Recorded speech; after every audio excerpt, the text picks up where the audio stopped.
मैं doctor Jagdish Prasad Meena, assistant professor आर्थिक प्रशासन एवं वित्तीय प्रबंध, गवर्नमेंट पीजी कॉलेज बांधवगढ़।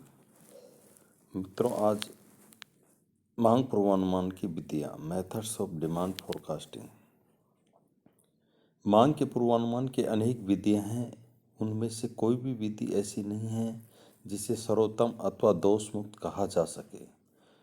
पूर्वानुमान के लिए परंपरागत तथा नवीन दोनों प्रकार की विधियों का ही प्रयोग किया जाता है। परंपरागत विधियों में भूतकालीन अनुभवों तथा अनुमानों का अधिक महत्व दिया जाता है, जबकि आधुनिक विधियां अत्यधिक जटिल, गणितात्मक तथा परिष्कृत है। पूर्वानुमानों के लिए अग्र विधियों या निम्न विधियों के द्वारा अध्ययन किया जा सकता है। फर्स्ट है अनुभव पर आधारित अनुमान, एक्सपीरियंस बेस्ड कंजक्चर।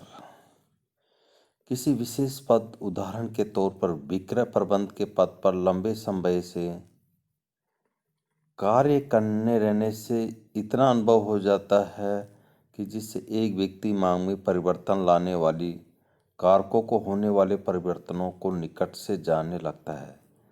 वह अपने अनुभव के आधार पर यह अनुमान लगा लेता है कि उसकी वस्तु की भावी मांग क्या होगी। यद्यपि वह प्रबंधक परिवर्तन लाने वाले घटकों में कारण व प्रभाव का संबंध स्थापित करने अथवा उसे व्यवस्थित रूप से व्यक्त करने में असमर्थ होता है, परंतु उसके अवचेतन स्तर पर कोई ऐसा ढंग कार्य करता है जिसे वह समस्या का अनुभव करो के नाम से पुकारना पसंद करता है। ऐसा प्रबंधक अपने अनुभव पर आधारित अनुमान पर अधिक निर्भर रहता है। इसे कुछ लोग ठोस प्रबंध के निर्णय के नाम से पुकारना पसंद करते हैं, परंतु एक व्यवस्थित दृष्टिकोण वाला प्रबंधक अपने अनुभव को लिपिबद्ध रखेगा तथा इसको उस ढंग को जानने में प्रयोग करेगा जो उसके अवचेतन में कार्य कर रहा है। तब ये ढंग अनुभव के गुणों को किसी भी प्रकार नुकसान पहुंचाए बगैर पूर्वानुमान के लिए प्रयोग किया जा सकता है। कभी कभी ये कहा जाता है कि एक मुंशी व्यवस्थित पूर्वानुमान लगाने वाले की तुलना में अधिक अच्छा पूर्वानुमान लगा सकता है। ऐसा होना बिल्कुल संभव है, क्योंकि यदि व्यवस्थित पूर्वानुमान करने वाला व्यक्ति उन सब तत्वों का ध्यान में नहीं रखता है जिन्हें मुंशी ने वास्तव में कार्यशील होते अवलोकित किया है, तो दोष व्यवस्थित पूर्वानुमान का नहीं है, बल्कि ऐसा इसलिए होता है कि मुंशी के अनुभव को अच्छी तरह उच्च ढंग से स्पष्ट नहीं किया जा सका है जिसे पूर्वानुमान करने वाले ने प्रयोग किया है। तकनीकी शब्दावली में इस स्थिति को हम विनिर्देशन त्रुटि के नाम से पुकार सकते हैं। क्रेताओं के दृष्टिकोण का सर्वेक्षण, वाइड्स ओपिनियन सर्वे मेथड। किसी वस्तु की मांग के अल्पकालीन पूर्वानुमान लगाने की सबसे सरल विधि क्रेताओं के दृष्टिकोण का सर्वेक्षण करना है। इस विधि में वस्तु के क्रेताओं के पास जाकर उनसे पूछा जाता है कि भविष्य में वे वस्तु विशेष को कितनी मात्रा में मांगेंगे। क्रेता द्वारा बताई गई मात्रा का योग कर लिया जाता है तथा यही वस्तु की मांग का पूर्वानुमान होता है।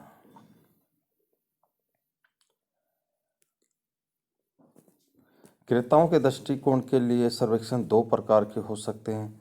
प्रथम प्रकार के सर्वेक्षण में सभी क्रेताओं का साक्षात्कार किया जाता है तथा उनसे उनके इरादों के बारे में जानकारी प्राप्त की जाती है। इस विधि को सर्वेक्षण की संगणना विधि कहते हैं।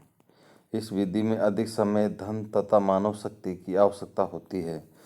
दूसरी विधि में समस्त क्रेताओं में से किसी उपयुक्त नमूना लेने की विधि के द्वारा कुछ क्रेताओं को नमूने के लिए चुन लिया जाता है तथा इन क्रेताओं से साक्षात्कार करके आवश्यक सूचना एकत्र कर ली जाती है। उसी सूचना के आधार पर वस्तु की मांग के पूर्वानुमान लगाए जाते हैं। इस विधि में समय, धन तथा श्रम की बचत होती है, परंतु इस विधि में नमूने की त्रुटि रहने का भय रहता है, क्योंकि समस्त क्रेताओं में कुछ को ही साक्षात्कार के लिए चुना जाता है। गुण: ये विधि अल्पकालीन पूर्वानुमानों के लिए उपयुक्त होती है। ये विधि उन वस्तुओं की मांग के पूर्वानुमान के लिए अधिक उपयुक्त होती है जिसके क्रेताओं की संख्या कम हो तथा वे सही सूचना देने को इच्छुक हो। इस विधि के दोष भी हैं। दीर्घकालीन पूर्वानुमानों के लिए इस विधि का प्रयोग उपयुक्त नहीं रहता है, क्योंकि क्रेताओं का दृष्टिकोण समय के साथ बदल जाता है। संगणना सर्वेक्षण विधि अधिक समय, धन तथा शक्ति चाहने वाली होती है। थर्ड, क्रेताओं की संख्या अधिक होने पर नमूना सर्वेक्षण किया जाता है, जिसमें नमूना त्रुटि होने का भय रहता है। सामूहिक राय जानना, टू नाउ कलेक्टिव ओपिनियन। इस विधि में वस्तु की विक्रय से संबंधित सभी व्यक्तियों की राय जानकर उसके आधार पर वस्तु की मांग का पूर्वानुमान लगाया जाता है। इस विधि में सेल्समैन अपने अपने क्षेत्र अथवा विभागों के बिक्री के पूर्वानुमान लगाते हैं तथा उन्हें क्षेत्रीय प्रबंधक अथवा विक्रय प्रबंधक को भेजते हैं। इन पूर्वानुमानों का औचित्य यह है कि सेल्समैन ग्राहकों के अधिक से अधिक निकट होते हैं, अतः उन्हें बाजार का सबसे अच्छा अनुभव होता है तथा वे बता सकते हैं कि फर्म की वस्तुओं के प्रति ग्राहकों की क्या प्रतिक्रियाएं होगी तथा बिक्री की क्या संभावनाएं हैं। सभी सेल्समैनों के अनुमानों का समूहीकरण करके उनके आधार पर कुल बिक्री अथवा मांग के पूर्वानुमान लगाए जाते हैं। विभिन्न सेल्समैनों से प्राप्त अनुमानों का पुनः निरीक्षण किया जाता है, जिससे कुछ सेल्समैनों के अधिक आशावादी तथा कुछ के निराशावादी सुझावों को दूर किया जा सके। इस प्रकार पुनर्निरीक्षित अनुमानों को फिर कुछ विशिष्ट तत्वों के संदर्भ में देखा जाता है, जैसे वस्तु की किस्म, विज्ञापन, व्यय, वस्तु के प्रस्तावित मूल्य, संभावित प्रतियोगिता, दीर्घकालीन शक्तियों में परिवर्तन। इन सब तत्वों को ध्यान में रखकर अंतिम पूर्वानुमान प्राप्त किए जाते हैं। इन पूर्वानुमानों को प्राप्त करने में सभी सेल्समैन, क्षेत्रीय प्रबंधकों, विक्रय प्रबंधकों, उत्पादन प्रबंधक, प्रबंध के अर्थशास्त्री, उच्च कार्यकारी अधिकारी सभी की सामूहिक राय का प्रयोग किया जाता है, अतः इन्हें सामूहिक राय विधि कहते हैं। ये विधि सरल एवं मितव्ययी होती है, क्योंकि इसमें सांख्यिकीय विधियों तथा सर्वेक्षण का प्रयोग नहीं किया जाता। इस विधि में पूर्वानुमान सेल्समैनों तथा अन्य ऐसे व्यक्तियों की राय के आधार पर तैयार किए जाते हैं जो ग्राहकों के अधिक संपर्क में होते हैं, अतः पूर्वानुमान वास्तविकता के निकट होते हैं। ये विधि नई वस्तुओं के पूर्वानुमानों के लिए भी अधिक उपयुक्त रहती है। दोष: ये विधि दीर्घकालीन पूर्वानुमानों के लिए उपयुक्त नहीं है।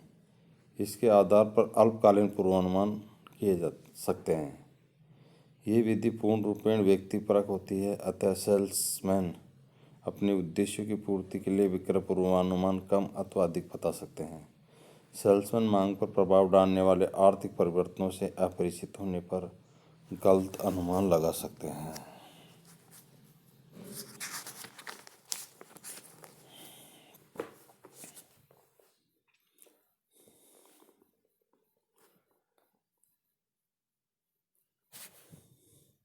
उपनीत प्रक्षेपण, trend projection of trend analysis.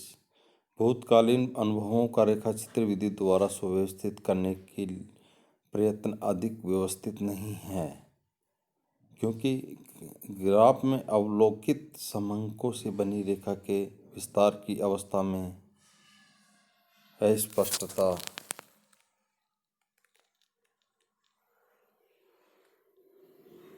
अथवा संदिग्धता रहती है। यदि एक व्यक्ति सांख्यिकी विधियों द्वारा उपनीत ज्ञान करके आधार पर निष्कर्ष निकाला जाता है।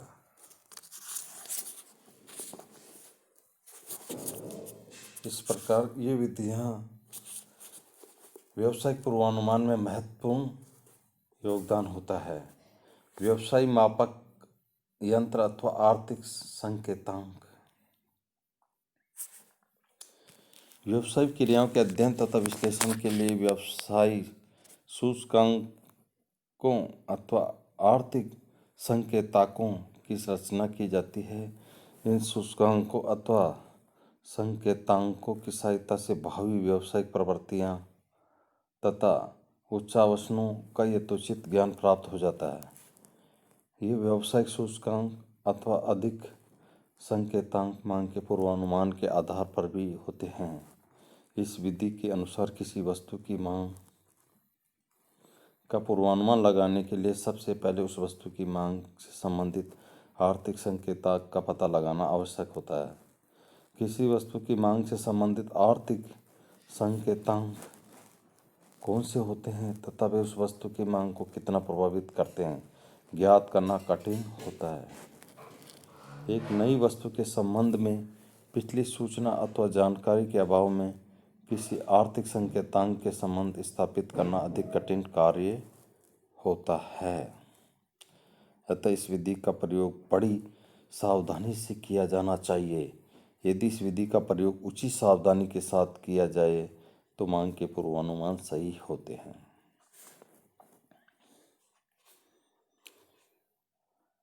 सामान्य उपभोक्ता वस्तुओं की मांग के पूर्वानुमान के लिए व्यक्तिगत व्यय योग्य आय, ट्रैक्टरों, कृषि उपकरणों अथवा अन्य कृषि आदानों के लिए कृषि फार्मों की आय, मोटर गाड़ियों के पुर्जे अथवा पेट्रोल की मांग के लिए मोटर गाड़ियों का रजिस्ट्रेशन, निर्माण सामग्री की मांग के लिए स्वीकृत निर्माण ठेके तथा रेडियो, पंखे आदि की मांग के लिए जनसंख्या अथवा परिवारों की संख्या संकेतांकों का काम करते हैं। एक वस्तु की मांग के लिए आर्थिक संकेतांक मालूम करने के बाद न्यूनतम वर्ग विधि का प्रयोग करके प्रतिगमन समीकरणों द्वारा भावी मांग को सरलता से अनुमान लगाया जा सकता है। गुण: ये विधि सरल, स्पष्ट तथा मितव्ययी है। सेकंड, यदि अन्य परिस्थितियों में परिवर्तन नहीं हो तो इसके आधार पर लगाए गए पूर्वानुमान अधिक शुद्ध होते हैं। इस विधि के दोष: किसी वस्तु की मांग के लिए उपयुक्त आर्थिक संकेतांक की खोज करना कठिन कार्य होता है। इस विधि को समझने एवं प्रयोग करने के लिए विशिष्ट योग्यता की आवश्यकता होती है। व्यवहार में अन्य परिस्थितियां स्थिर नहीं रहती, अतः इस विधि का प्रयोग बहुत सीमित क्षेत्रों में ही किया जा सकता है।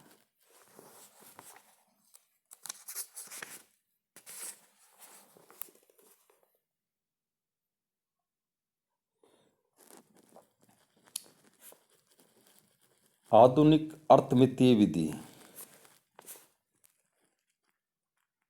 वैज्ञानिक मांग पूर्वानुमान के क्षेत्र में द्वितीय विश्व युद्ध के बाद में अर्थमिति की विभिन्न विधियों का अधिक प्रयोग होने लगा है। अर्थमितीय विधि के प्रयोग के लिए निम्न कार्य करने होते हैं। आकस्मिक चरों की खोज करना: इसके लिए ये आवश्यक है कि वस्तु की मांग संबंधित तथ्यों को गहराई से समझा जाए। आकस्मिक चरों तथा कार्यात्मक चरों के संबंध में समंग प्राप्त करना। ये समंग काल श्रेणी समंग, सर्वेक्षण समंग अथवा दोनों हो सकते हैं। आकस्मिक चरों तथा कार्यात्मक चरों में सुनिश्चित निर्भरता निर्धारित करना। मॉडल का आकलन करना। आकस्मिक चरों का पूर्वानुमान ज्ञात करना। पूर्वानुमान प्राप्त करना। गुण: इस विधि से प्राप्त परिणाम तार्किक दृष्टि से सुसंगत होते हैं, अतः अधिक शुद्ध विश्वसनीयता स्वीकार्य होते हैं। जटिल समीकरणों को हल करने के लिए विद्युत चालित संगणकों अर्थात कंप्यूटरों का प्रयोग किया जाता है, अतः अशुद्धि की संभावना भी कम होती है।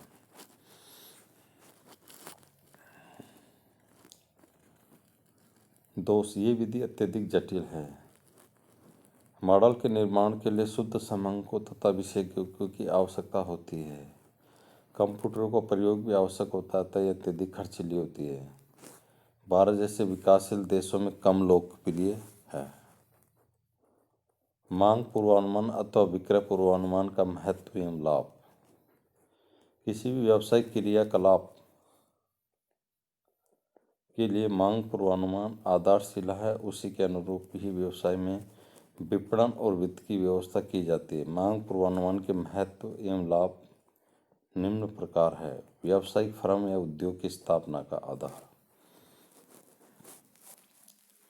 मांग पूर्वानुमान के आधार पर ही प्रवर्तक किसी फर्म या उद्योग के परिवर्तन करने या स्थापित करने का निर्णय लेता है। भावी मांग के आधार पर की गई व्यावसायिक इकाइयों की स्थापना का आधार बनता है। उत्पादन का पैमाना। भविष्य में वस्तुओं की मांग अधिक होने की संभावना है तो उत्पादन बड़े पैमाने पर किया जाना चाहिए, अन्यथा छोटा पैमाना ही उपयुक्त रहेगा। उत्पादन नियोजन। मांग पूर्वानुमान उत्पादन के अल्पकालीन एवं दीर्घकालीन नियोजन में बहुत सहायक होता है। इससे अति उत्पादन या अल्प उत्पादन की समस्या से भी छुटकारा मिल जाता है। Labour power planning, Shram Shakti नियोजन। मांग पूर्वानुमान से ही श्रम शक्ति का नियोजन किया जाता है। जाना है कितने श्रमिकों की व्यवस्था की जाए, जिससे ना तो श्रम की कमी से उत्पादन कार्य में बाधा पड़े, ना ही श्रम आधिक्य से अपव्यय या लागत बढ़ सके।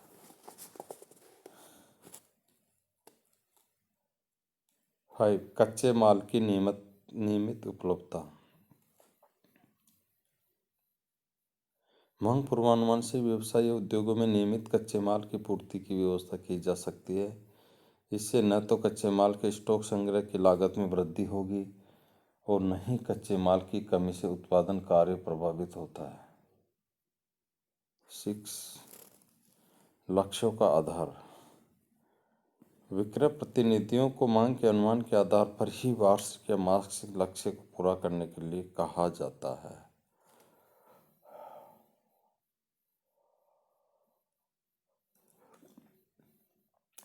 वित्त एवं पूंजी का नियोजन। वित्त एवं पूंजी प्रत्येक व्यवसाय का प्राण है। पर्याप्त एवं नियमित व्यय पूंजी उत्पादन में महत्वपूर्ण। उपलब्ध साधनों का अधिकतम उपयोग।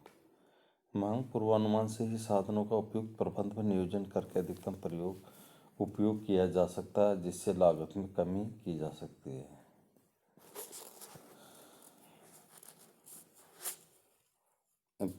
बिक्री निर्देशन एवं नियंत्रण। मांग पूर्वानुमान बिक्री के प्रयत्नों को दिशा निर्देश संबल देते हैं और उन पर नियंत्रण भी करते हैं। विक्रय अभियान निर्धारित करके विक्रय कुशलता को मापा जा सकता है।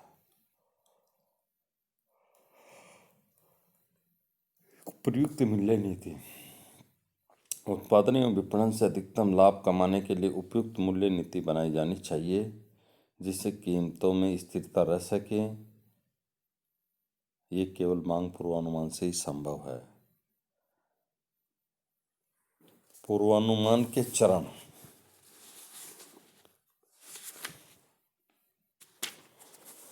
इस टाइप ऑफ फोरकास्टिंग। उद्देश्यों को स्पष्ट करना। पूर्वानुमान के उद्देश्य को स्पष्ट करने से समझना आवश्यक है, क्योंकि उद्देश्य के अनुसार ही पूर्वानुमान की विधि निर्धारित की जाएगी।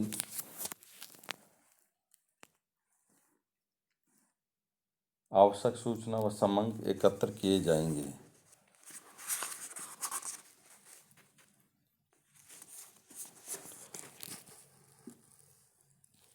वैज्ञानिक मांग पूर्वानुमान के क्षेत्र में जरूरी होता है। किसी व्यवसाय क्रियाकलाप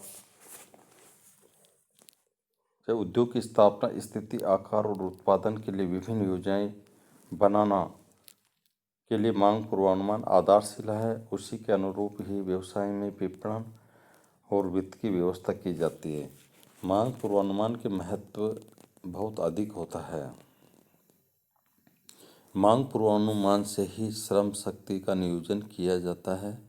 कितने श्रमिकों की व्यवस्था की जाए जिससे ना कि श्रम की कमी से उत्पादित कार्य में बाधा पड़े, ना ही श्रम आदि के से अपव्यय लागत बढ़ सके। मांग पूर्वानुमान से ही व्यवसाय या उद्योग में नियमित कच्चे माल की पूर्ति की व्यवस्था की जा सकती है।